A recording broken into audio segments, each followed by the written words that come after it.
Welcome to Eye on the Tigers News. I'm Alexis Richer. And I'm Abby Garrett. Thanks for being with us for the news we've been following for you. With a name, face, and judicial record finally fleshed out, President Barack Obama's pick for the Supreme Court vacancy is ready to commence courtesy calls with senators. The Democrats hope will ultimately put unbearable election year pressure on Republicans, refusing to consider any Obama nominee.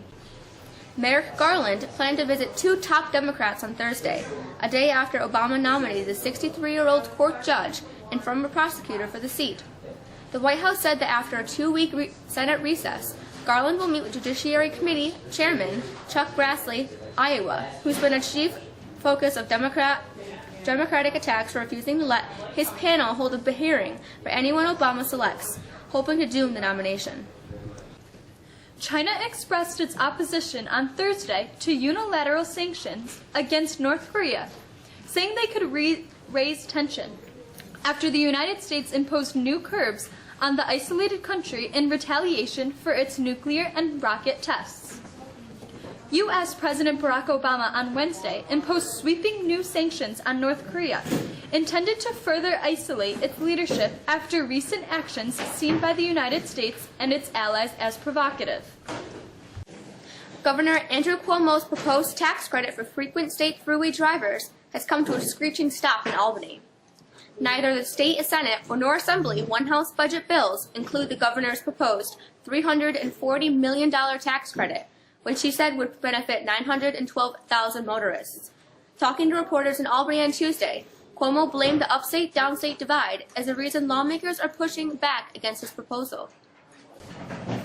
Former Subway sandwich chain pitchman Jared Fogle, who is serving a sentence for child pornography and sex offenses, was beaten in a Colorado federal prison in late January by another inmate, according to TMZ.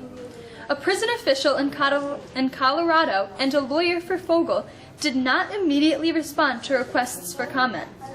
In December, Fogle, who was famous for after losing weight on a diet that included sandwiches from the fast food chain, appealed his 15-and-a-half-year sentence. He pleaded guilty on November 19th to charges of child pornography and traveling for illicit paid sex with minors. Another break came for O.J. Simpson after a knife found buried in the backyard of his former estate and reportedly containing DNA fragments was turned over to police earlier this month. Test results indicate no information or DNA evidence could be derived from the handle or blade of the knife, as soil on the ground where the knife was originally discovered depleted any trace of human contact, TMZ reported Tuesday. The LAPD opened an investigation into the newly discovered knife after a retired cop who was off duty when a construction worker near Simpson's yard handed him the knife. The officer originally planned on keeping the weapon after his January retirement from the force and had kept it in his house possibly since 1998.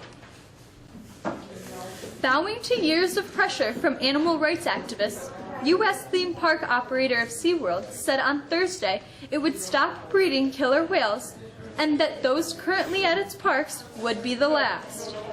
Orlando-based SeaWorld has faced sagging attendance along with criticism about its treatment of the captive marine animals, and some activists had called for the end of public exhibition of killer whales or orcas altogether. Forget about slipping out of your shoes because of the loose laces or feeling pressure from too tight tying when doing those sprints. Nike Corporation has unveiled its first power lacing sneaker. It allows users to make the fit looser or snugger on the fly by pressing buttons on the side of the shoe. The world's largest sportswear brand, based in Beaverton, Oregon, unveiled the sneaker along with a host of other innovations Wednesday at a media event in New York. The innovations come as Nike is digging deeper into personalized products and services while focusing on reaching a goal of posting $50 billion in annual revenue by the end of its fiscal 2020 year. It reported $30.6 billion in revenue for its latest fiscal year that ended in May. We've got a changing weather pattern coming up. Here's Bree with the forecast. The NCAA tournament gets underway today and Friday with first-round games. Here's Justice for the sports.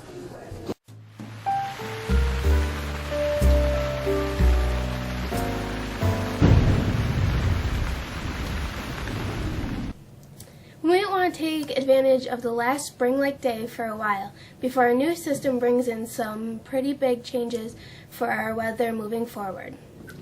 For Thursday, we can expect brief peaks of sunshine while temperatures rise to near 60. Before we take a downward plunge beginning overnight, Friday morning we will definitely notice the return of some winter air. Highs tomorrow will only get to the mid-30s, and we could see a mix of some rain and snowflakes. Some places in the hills, north and south of us, could see a couple of inches of snow. The temperatures really don't rebound at all heading into the weekend. Saturday's highs won't get above freezing, but we will some snow filtered through clouds. Sunday, the first day of spring, we'll see some more clouds as temperatures creep into the low 40s. A long-range view shows that we really don't see much in the way of spring weather until the middle of next week. That's a look at the weather. I'm Bree. The NCAA tournament gets underway today and Friday with first-round games. Here's Justice for the sports.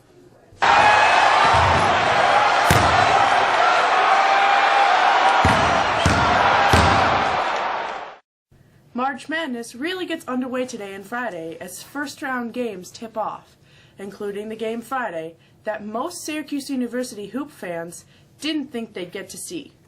That's because the Orange in their 19 regular season wins were considered to be on the outside looking in. But the Orange did secure a 10 seed and will play 7 seed Dayton, a team that beat SU 2 years ago in the opening round. That game saw Syracuse shoot 0-10 from the three-point line. This year's SU team will look much different from that one. First of all, SU will surely take more than 10 three-point shot attempts. But the result may be the same if SU doesn't shoot the ball well from that arc. Dayton is a 1-point favorite according to the oddmakers. The game tips at 12:15 and can be seen on CBS. On the contentious issue of concussions, the NFL has relented on a once steadfast stance. Yes, the league acknowledged publicly, for the first time, there's a connection between football and the devastating brain disease known as CTE. The NFL backed Tuesday the comments made at a congressional panel by Jeff Miller, the league's vice senior president for health and safety, that his surprising words accurately reflect the view of the NFL, league spokesman Brian McCarthy said. The league has long denied proof of linking to the sport. The New York State Assembly will vote for the first time next week on a bill to legalize professional mixed martial arts fights, an Assembly official said Tuesday. New York is the only state in the country where pro MMA bouts are prohibited. The state Senate has passed the bills legalizing MMA for 7 consecutive years, but Assembly members have not been allowed by the Speaker to vote on the legislation. Assembly members have raised concerns about the long-term health impacts on the male and female fighters who are allowed to punch and kick each other in the head and use chokeholds. That's a look at sports. I'm Justice Stan. A look at the calendar shows that the Spanish and German clubs will hold its annual variety show tonight and tomorrow night, Friday, at the Mexico Middle School Auditorium. The show begins at 7 p.m. National Honor Society is sponsoring a school-wide food drive to benefit our local community. Please support our local food pantry by bringing in any non-perishable food items and placing them in the large donation buckets located in the main foyer of the high school. The goal for this year is 100 items. City is having a career expo on Wednesday, March 23rd in the morning. This is for juniors and seniors looking for employment after high school. Information is available in student services. That's it for us today. We really appreciate that you joined us. For the staff of I'm the Tigers News, we hope you have a great day. I'm Alexis Richer. And I'm Abby Garrett. Have a nice one.